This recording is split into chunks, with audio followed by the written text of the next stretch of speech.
Hey y'all, this Battle Memes by Omari back at you with another video. Alright, so I posted this meme in some groups on Facebook the other day, right? And a lot of people were upset with where I put Goku. Now, this isn't based on power. It's based on main protagonist quality. Like the quality of the character, the development of the character, the build of the character. And with that being said, people were actually upset by where I put Naruto. Naruto belongs at the top. I mean, come on. I'm not even the biggest Naruto fan. I like Naruto. I'm not like a huge fan of it, but I do like Naruto, but I can appreciate the character development that they did for Naruto. It was amazing. I mean, you would be a hater to deny that Naruto has one of the best character developments in anime. So in this video, I'm just going to talk about Goku and Naruto and why they got where their places on the list. One at the top and one at the bottom. And I'm going to explain why. And I'm going to be real thorough about this because I'm pretty sure everyone knows the details of Naruto, how he was brought up.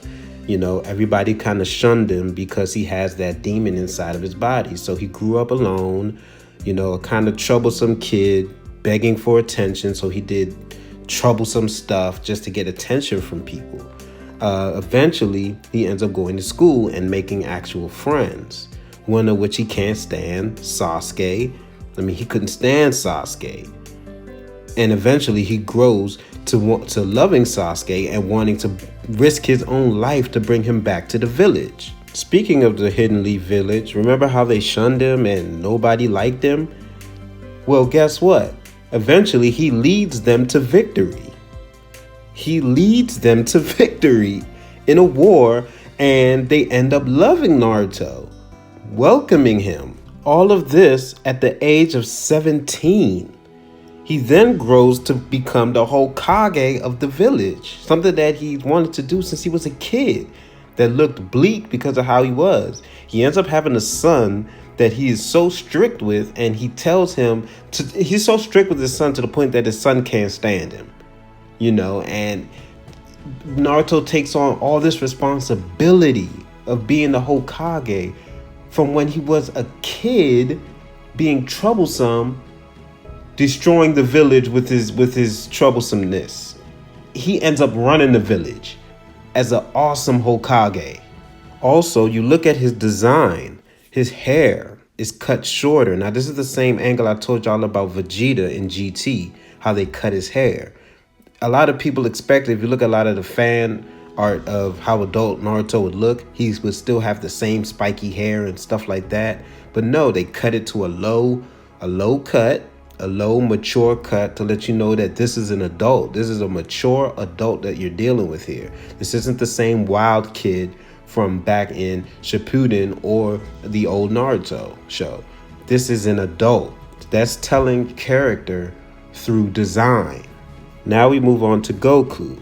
Now, off the break, we know that this dude isn't afraid of anybody. I mean, he was about to beat the crap out of Bulma. Like when he first met her, you know, it showed that he loves confrontation. You know, he'll take on anybody that comes up against him. Remember, he thought that she was going to steal his food, his fish that he had just caught. So he was like, bring it on. But then he realized Bulma was cool and she showed him the world, you know, and in the course of showing Goku the world, you know, her benefit was to help her find the Dragon Balls. But in that course, he realized that there's a lot of strong people out there. And he wants to be strong too. So in that development, he goes to get stronger. You see him training with a bunch of guys and just wanting to get strong and take on strong people. You know, personality-wise, he's pretty oblivious to real life responsibilities and somewhat common sense, seeing as how he doesn't really know much. But as far as fighting goes, he seems to be pretty smart in that area. But all around, he's a fun, loving, and caring kid. As time skips forward, we meet a teenage Goku, and it's pretty much still the same thing. He wants to fight strong guys and get stronger. I mean, nothing really has changed with Goku besides his height. He's pretty much the same guy. Now, not saying that that's a bad thing, you know, but he's pretty much the same guy.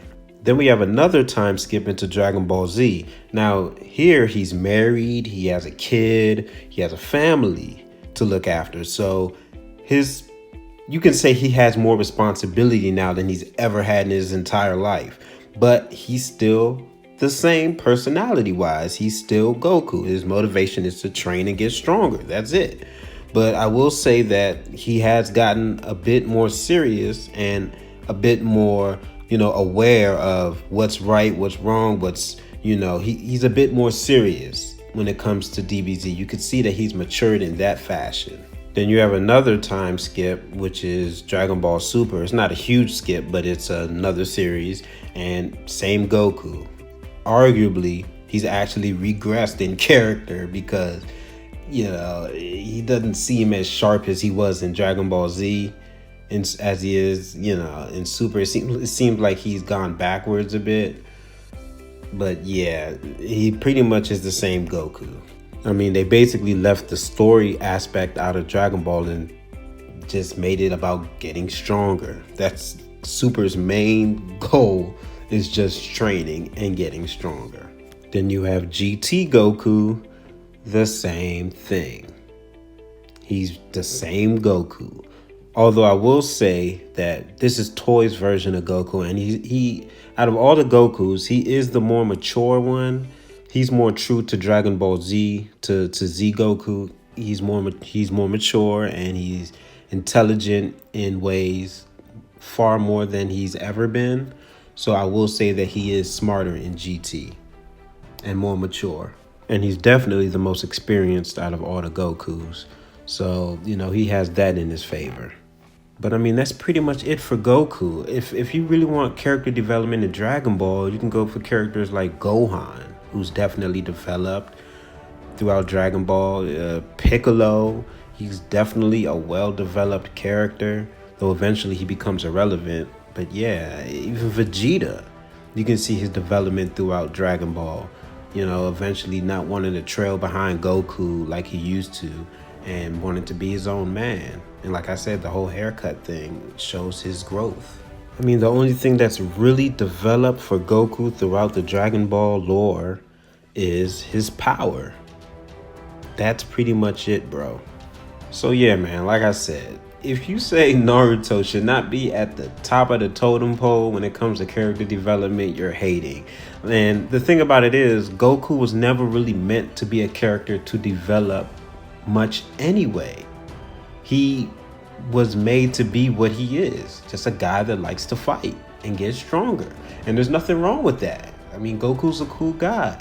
But when it comes to character development, a character that develops throughout a series and show a lot of growth, yeah, Goku's not there. And I haven't even mentioned the training that Naruto has gone through to learn different jutsus and different styles. I mean, dude, Naruto, he when it comes to character development, Naruto's at the top. I'm sorry, he's at the top. Now, I have not seen every anime. I have not read every manga. So there could be much better developed characters than Naruto out there.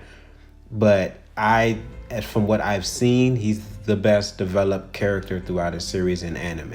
And if you know of any characters that are better, let me know. I'll check it out. Let me know in the comment section what characters you think are better developed than Naruto. I'm also a big fan of Inuyasha. His growth was awesome, but that's a whole nother story. So yeah, let me know what y'all think about that in the comment section, and I'll see you in the next video. All right.